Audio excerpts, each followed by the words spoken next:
host Samadani, I'm Ruslan Aslam. and today we've got another great episode lined up for you guys. As we speak, the Bucks and the Mavericks game is going on. Currently, the score is 130, 128 in overtime.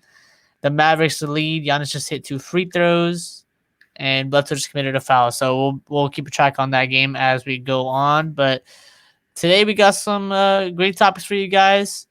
We'll just get right into it. So we learned that Ben Simmons has a knee injury and will be requiring surgery and will leave the bubble to get the procedure done, which is a big blow for the 76ers. I mean, they weren't playing that great even with him in the lineup, but now that he's gone, they say his timetable is uncertain, but they think they would have to go through a pretty far playoff run for him to return, which without Ben Simmons is highly unlikely, and we could lose. I mean, the Sixers could be gone from the playoffs, like first round, as soon as the first round, which might just be the reality for them now with Ben Simmons gone. Definitely possible, but I think I saw in the news somewhere that said Ben Simmons is day to day. So luckily, it's not that big of an injury. But like you mentioned, the 76ers are in a pretty good spot. But without Ben Simmons, they're gonna have to find a way to push through and kind of make that run in the playoffs. But hopefully, we'll be able to see him back soon. Hitting the court, him and Joel Embiid have been playing amazing. Tobias Harris is contributing a lot. So I'm really excited to see how the Sixers play out. Uh, According to Woj, it says Sixers All-Star Ben Simmons is likely lost for the season. So He's done for the season. yeah, he's likely lost. Tweeted that out a while ago, but yeah, he will likely be lost for the season, and that's Yeah, I mean, like Umsel was mentioning, I think he had some technical difficulties, but Ben Simmons gone to the 76ers is going to be a big hit for them. And it's going to really take some digging to kind of push through that. And there's going to have to be players that step up. And so hopefully we can see that from the Sixers when they come back. yeah. Sorry guys for the technical difficulties there. That was a little bug, but yeah, Ben Simmons injury is a big blow to the Sixers, and um, it could be tough. And right now, let's get a quick checkup on the live score. We got 135, 130 Mavericks lead with 11 seconds left in overtime. And I think Ersan brought up a stat before we got on the show. In games that the Mavericks are within 5 points in the fourth quarter, they have lost 16 of those games. 16. And I mean, we've seen all year with the Mavericks, they haven't been able to close out close games. We saw earlier in the Rockets Mavericks game to start the season when the Mavericks, I believe, were up, I think six Yeah, with like they were up 6 points. 2 or 3 minutes remaining, and out of nowhere the Rocks came out and just started banging threes, and the tip in, I think, with Covington with less than 2 seconds left, got them to overtime. And this is like another thing with the Mavericks. I mean, they got to learn to close out games, and it looks like they're about to win a big one against the Milwaukee Bucks, which is the number one team in the NBA right now with the best record. So this one could be huge for the Mavericks. They got 11 seconds left. I know anything could happen, but it looks like the Mavericks have this one in the bag. 11 seconds, 130 to 135. So we'll get you another update on that once the 11 seconds is over. But another thing we gotta get into is we've seen TJ Warren in the bubble. Man is playing like Kevin Durant out here, dropping 40 points literally every single game. I mean, he had like nearly 40 points. He had like 37 or 39 if I'm wrong, you can correct me, but he's been absolutely on fire in this bubble. He's shooting at a really high percentage, and he's just been a scoring machine for the Pacers. The Pacers actually did drop off the Lakers. Lakers, yes. They dropped out the Lakers today, so that's another huge one. And they'll talk about the Lakers. Lakers have been horrible the past like 2 or 3 games, and that's just not acceptable when you have.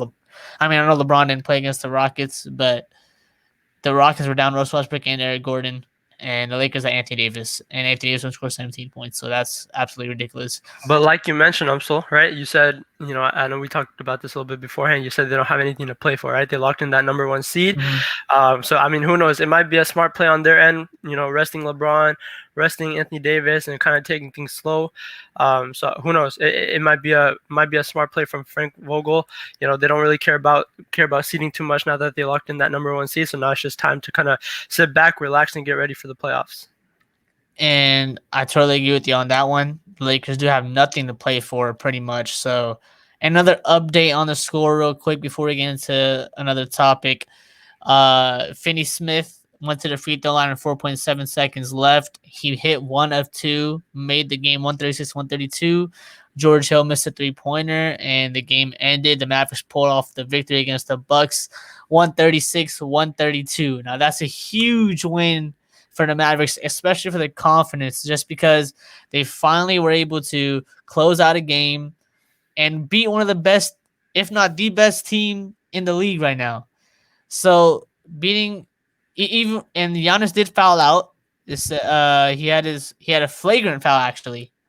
He had a flagrant foul 52 seconds in the first quarter, and in OT he eventually fouled out. That's a huge win for the Mavericks. Giannis fouled with 4.7 seconds left, fouled him out, and that's the game for the Mavericks. We look at the box score. We had Giannis ended the game with 34 points, 13 rebounds, and just one assist. And on Dallas side, we had the leading scorer was Luka Doncic with 36, but they had Kristaps Porzingis with 26 and Dorian Finney-Smith with 27. Uh, are you going to see 27 from Dorian Finney-Smith every game? I don't know, but the Mavericks were able to pull it off, so you got to give it to them. Great game for the Mavericks. Moving on, let's talk about Gary Trent Jr. and his absurd shooting. I saw a tweet earlier during the Blazers game. Gary Trent was 26 for 39 in the bubble, shooting threes, shooting 69%, which is absolutely insane. He's been a knockdown shooter for the Blazers, and the Blazers have really benefited off his shooting. They did lose Ariza before the season started, who opted out, and Ariza, who's an inconsistent shooter, was a big defender for them. But Trent has also stepped up in the defensive end. We saw him matched up with Paul George in that Clippers game. Even though they lost the game, Trent showed me things that gave away more positives. I mean, he was playing great defense. He brought energy, and he was banging threes, and that's what you need from a guy like him. That's all you need. That's all the Blazers need. And That was a very interesting game. So I mean, I'm not gonna lie. We saw Paul George, right? We saw Damian Lillard and Gary Trent kind of all get into it. oh Uh, man, so I mean, I don't know. It seems like there's a lot of back and forth going on Instagram, Twitter. If you want to kind of go into more detail about that, so. yep. On Twitter we had I think it was on Ramona Shelbourne's Twitter. Let me just bring it up real quick, but uh they were drawing on Instagram, and I mean all these sneak disses and stuff going on, man. It's really entertaining. I mean, people, can you believe that coming into the bubble, people like there are people in the media saying it might not be as intense as it is in a regular game, but when you look at the bubble and you see what's going on, you're watching the games, you see like it feels pretty much the same. Like if not, it seems like it's more intense because you see players like Dame getting into it with Paul George, Gary Trent getting in with Paul George, Dame jawing at Patrick Beverly on the bench. Like these games are really intense, and I'm loving it. I'm Yeah, absolutely loving it. they feel like playoff games to me. I'm not gonna lie to you. We've had a lot of close games, a lot of teams in the West fighting for that eighth spot. So I mean, like I said, coming into the bubble, we all had that expectations. Play was gonna be sloppy. The energy was gonna low because no fans. But I'm not gonna lie, a lot of these games that I'm watching are very intense, It even come without down the to the fans. wire. Yes, yes, 100%. And you know that energy is still definitely there. You know, we're seeing a lot of game winners, a lot of back and forth in terms of leads and coming back. So I mean, all in all, it's just a very good atmosphere, and I'm really glad to have basketball back. You know, it gives something for us to talk about, and it also gives a lot of the fans to kind of take time and just enjoy the sport of basketball, which we all love. Talking about game winners, how about the Devin Booker game winner we had a few games ago? I mean, absolutely beautiful. And coincidentally on Paul George, with Paul George closing out on him. Something about Paul George and buzzer beaters, man. I think that guy just has bad luck with that. The Damian Lillard half court buzzer to end the series. He had there was a few other buzzers where he was closing out on a shooter and they just shot right over him and ended the game. Which I don't know if it's a curse for Paul George or what, but that dude's always getting scored on when it comes in the clutch. I do not understand why. But talking about the Suns and Devin Booker, the Suns are undefeated in the bubble, the only team left that is undefeated. And who would have thought, out of all the teams, that the Suns would be the last one standing as undefeated? And if you look at the standings, they are half a game behind the Blazers for the ninth seed, which would allow them to play in the play-in because the Memphis Grizzlies are just about 1.5 games ahead of Portland.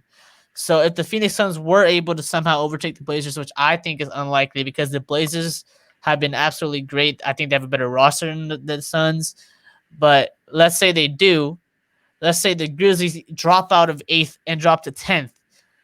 How, like, you would see a Portland Trailblazers number 8 seed go up against the Phoenix Suns number 9 seed in a play-in tournament, which I think would be much more entertaining than a Memphis Grizzlies versus Portland Trailblazers play-in because, as we know, Memphis lost Jaren Jackson.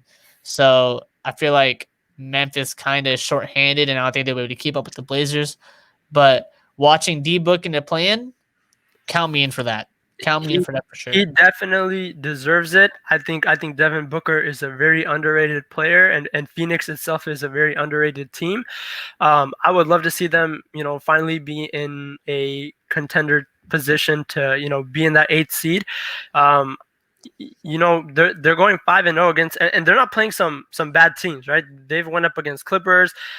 Today I think they just beat the Miami Heat. So it's not like they're going up against teams that are just like very low in the standings. They're going up against some very tough teams and they're coming out on top. So I definitely think that the Phoenix Suns are very underrated. And what sticks out to me is that they're going 5-0 and they do not have Kelly Oubre Jr. I don't know how to say his name, but he's a really good piece for the Suns, and if he was to be here, I think he would just make more of an impact on the Phoenix Suns team. But we see players like Devin Booker, obviously, who's going to kill it. We have players like Mikal Bridges and Ricky Rubio. They're all playing amazing basketball, and the Phoenix Suns are honestly surprising me, and I'm sure they're surprising everyone in the league right now. I'll tell you one thing. The Lakers are sitting there in first seed. And they really do not want to play the Blazers in the first round. Like they are hoping that they do not see the Blazers because the Blazers are a scary team. Like they are not an 8 seed team. They they had injuries in the regular season that really slowed them down. But this is a whole new game. This is the NBA bubble. Everyone's healthy for the. They're missing Trevor Ariza, which is a big loss. But Gary Trent's been absolutely amazing for them. And Dame and CJ are gonna hoop up. You got Nurkic fully healthy. You got somebody off the bench. You got Zach Collins starting. It's gonna be scary stopping this Blazers team. They honestly, if they had this full team, I wouldn't be surprised if they were fifth seed right now. But I'm telling you right now, the Lakers do not want to see them, and they're hoping that the Grizzlies or the Suns pull something off and take care of that eighth seed or win the playing tournament. And you know, if I'm the Blazers, I'm playing with the most sense of urgency I could possibly can these next 3 games because this is win or go home now. You got to win these 3 games, get that AC locked in, and they win that playing tournament. But I think they will get away with it, and they will get that eighth seed. Moving on, we'll talk the Rockets beating the Lakers without LeBron, and on ESPN, the title of the recap I think was James Harden helps Rockets beat shorthanded Lakers. But what they didn't mention in the title is that the Rockets were also missing an MVP in Russell Westbrook and Eric Gordon, who's a really important piece to the team. So I think that was just kind of something weird. I don't know if obviously people say that there's a Rockets bias against the Rockets in the media, which I don't want to speak on, but that was just that kind of stood out to me. But the Rockets were able to win that game. I think it was 113-97. Yeah, they And had 21 threes in that game, which was very impressive. You know, if the Rockets can keep this up and knock down their open threes that they get, I think they're going to be a very, very, very hard team to beat in the playoffs. I think it was more impressive than just hitting 21 threes. If you don't remember, I don't know if you remember this, but this was right when the Rockets switched to small ball. They played the Lakers.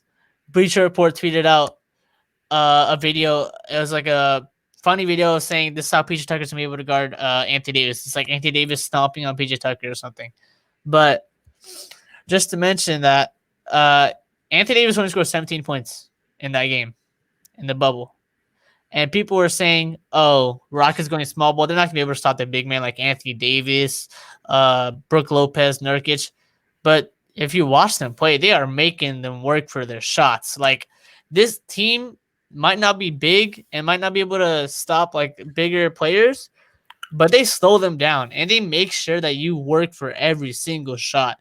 Like Darren Morey said earlier when they were switching to small ball in midseason, he said it's hard to back down linebackers, and the Rockets have one of the biggest linebackers in the league in PJ Tucker. So try backing on PJ Tucker. I want every big man to try backing him down. You're gonna have a hard time. They're gonna make sure you work for every single shot, and that's why the Rockets are so lethal. Rockets are sitting at the 4th seed right now, so I mean they've been doing really good in the bubble. They've only correct me if I'm wrong, they've only lost one game in the regular season. Yep, against Portland. Against Portland, coincidentally. And talking about Portland, man, it was great. I just want to say that the beef was amazing between Dame, PG, Pat Bev, and Gary Trent. I mean, that was absolutely amazing. They were jawing at each other the entire game. The game intensity was absolutely amazing. And I hope to see that in the upcoming games. You don't see that a lot in the regular season, but this is different. Players are competing at a high level right now, and it's just fun to watch. I don't know how to put that in words, but talking about competing at a high level, the finalist for the MVP came out today. For the MVP, you had Giannis, LeBron, and for the 5th time in 6 years, James Harden is finishing as a finalist. For the 4th straight year, he is ending up a finalist. There was a gap between that, which was absolutely absurd because I think it was 2016 that they didn't have him on an All NBA team, even though he played completely lights out, carried the Rockets team with JB Bickerstaff as the coach, the interim coach, to the playoffs, which I think was absurd that he wasn't even on the All NBA team. That was just disrespectful. But Harden once again a finalist, but likely not going to win. I think it's between Giannis and LeBron. And in my opinion, I think Giannis is gonna win this one just because I think he's gonna have his back-to-back MVP. The Bucks are the best record in the NBA. He's got amazing stats. Their team is rolling. They're like a top defensive team, and I think he's just gonna have that MVP. I would definitely. I agree. You know, I think Giannis is playing phenomenal. But for me personally, I'm still sticking with James Harden. I feel like he does not get the credit he deserves. I don't know if you saw. I think Draymond Green, he was talking about that the Rockets On TNT. yes, on TNT. Yeah, he said that the Rockets sometimes get penalized. You know, people just expect great things from Harden, and I think now it's just come to a And point it's where just normal. it's just normal now, right? So, I still think he does not get the credit he deserves. This man is for me personally, I don't know if people agree. He is the best offensive player in the league, and I know people still chop on him for his defense, but I think he's playing amazing defense. You know, I'll take that a little further. I think he's the greatest scorer, just Yeah, pure scorer the league has ever seen. agree. And people might think it's a cold take because you got MJ, you got Kobe, you got all these great offensive players. But if you're talking just scoring in general, finding a way to put the ball into whether it's drawing fouls, shooting step back 3-pointers, taking layups, Harden, no one's ever seen anything like Harden. if we're talking just talent scoring wise, I think you could give that to MJ, but just being a pure scorer, it's James Harden to me. And like you said, he doesn't get the credit that he deserves.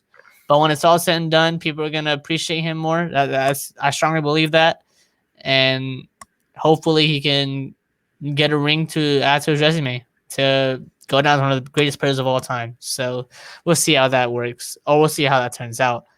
Also, we had our Rookie of the Year finalist. We had John Morant, Zion Williamson, and Kendrick Nunn. And I think this is not even a race. It's John Morant. I don't even think it's a debate. John Morant played exceptional all year long. Zion only played about like what was it, 19 games, 17? I'm not sure the exact number. That's not enough games to win you a Rookie of the Year. And Nunn played great, but he did not play as good as John Morant. John Morant led his team to the playoffs. Well, I mean, with that still being done, I mean, without Jaren Jackson, it's going to be tough, and I don't blame him. But he led them to a 8 seed, which is absolutely impressive because I don't think anybody had the Grizzlies in the 8 seed. So I think he deserves it 100%. I definitely agree. I think I don't know if it's a landslide, for John Morant winning it, because I know a lot of people have that hype over Zion Williamson and how he's like the next LeBron. But like you said, if we're talking Rookie of the Year, I don't think Zion has played enough games for us to kind of see, that he's Rookie of the Year. So I would definitely have John Morant taking that Rookie of the Year award. So If, moving on, yeah. Also, and just to add on that, if people think that 17 or 19, I'm not sure how many games it was, if they think that's enough to win a Rookie of the Year, then I don't know, because that's absolutely ridiculous. John Morant played all season, balled out, and led his team to the playoffs. I don't think 16, 17, 19, I don't know how many games it was. I don't think that's enough to win your Rookie of the Year. I'm sorry, bro. Zion's great. He's gonna be a future star, but I think John Morant got this Rookie of the Year locked up in a landslide. This shouldn't even be close. agreed. So now, moving on to the Defensive Player of the Year, we got Giannis Antetokounmpo, we have Anthony Davis, and we have Rudy Gobert.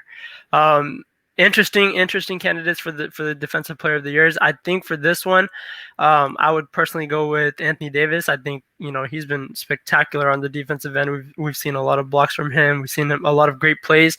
And just overall defensively, I think he brings a lot to the table for the Lakers. So that's who I'm going with.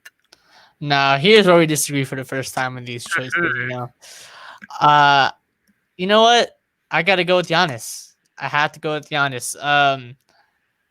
He's been having an amazing season. I mean, people don't realize it, but like this man, sure, he might not be as like I know he gets a lot of like him and Harden going back at each other. Harden was like, "Oh, it takes no skill to be that good," but just looking at the way Giannis has played this year, I think he's been absolutely amazing. I think he's gonna go down. He's gonna win MVP and he's gonna win DPOI just because of how great he was on the defensive end.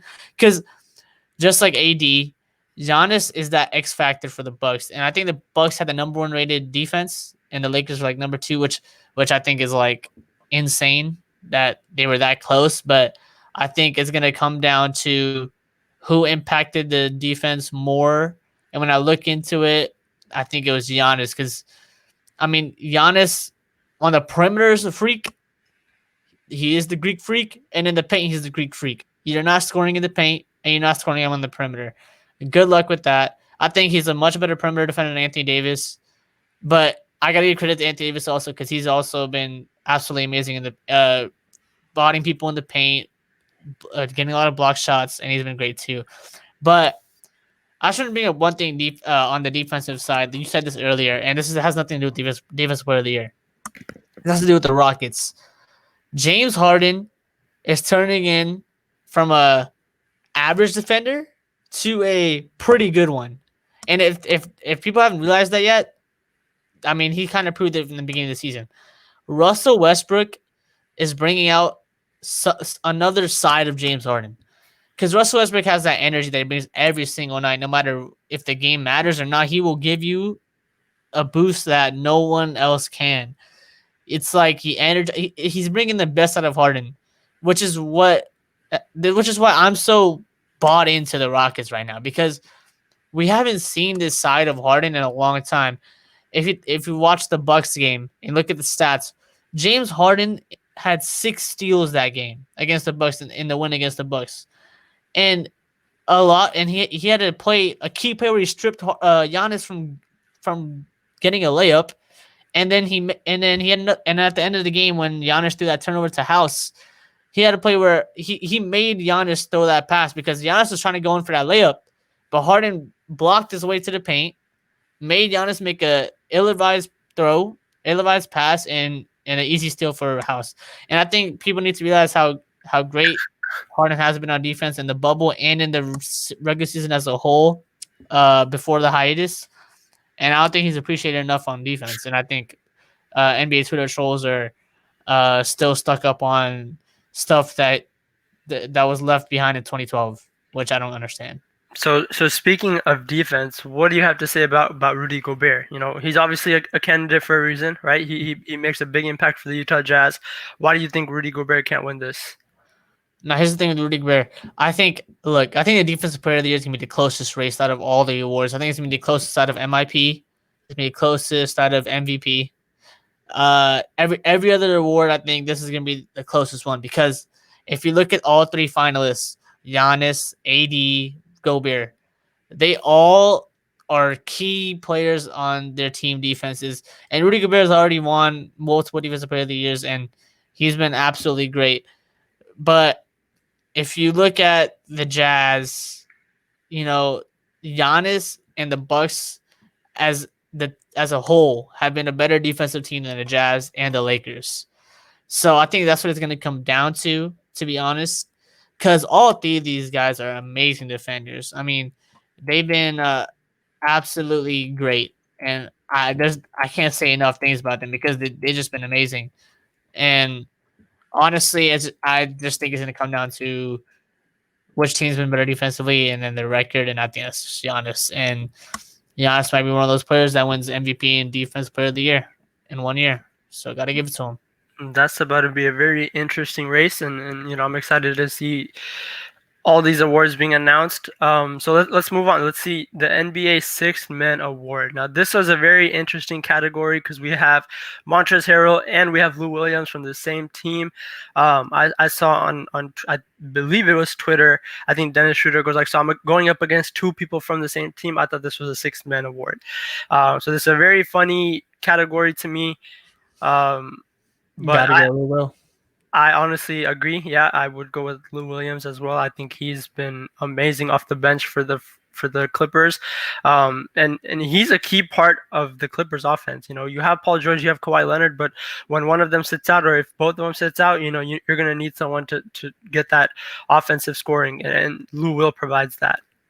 And I don't think this is the first time this has happened. I mean, if you don't remember, this is when the Rockets had Pat Bev, Lou Will, Eric Gordon, and half the season when Lou was on the Lakers, he came off the bench as a sixth man, and then he came to the Rockets. Both EG and Lou Will played great as six men, and I think they, correct me if I'm wrong, I think they were both one of the top 5 and 6 man award. And I think Lou Will came out with it, but I could be wrong. But yeah, this isn't the first time this happened, and I don't think looking at the Clippers roster and just seeing the guys out on the team, I don't think it's going to be a mental problem because I think these guys are mature. Lou Will has won his 6 man awards. I think he's the highest scoring bench player in history. So I think it won't affect him at all. It'd be nice to see Montrez win it too, but I think Lou Will is going to have this one. And yeah, pretty much it. I mean that's going to cap off our episode. I mean, we had a great talk with the 6 man award, Defense Player of the Year award, MVP, and Rookie of the Year. We went over the Mavericks game and Gary Trent, Damian Lillard beef. So yeah, it was a great episode. We got some more episodes lined up for you guys in the future. Tune in next week on maybe Friday, maybe Saturday. We don't know. Might do another late night show. I mean, if you guys are really liking these late night shows, please give us some feedback on Twitter or on the YouTube or in the YouTube comments so we could, give you guys the best experience. And I just want to say it's been a fun ride so far. We doing this podcast, and really appreciate you guys for tuning in.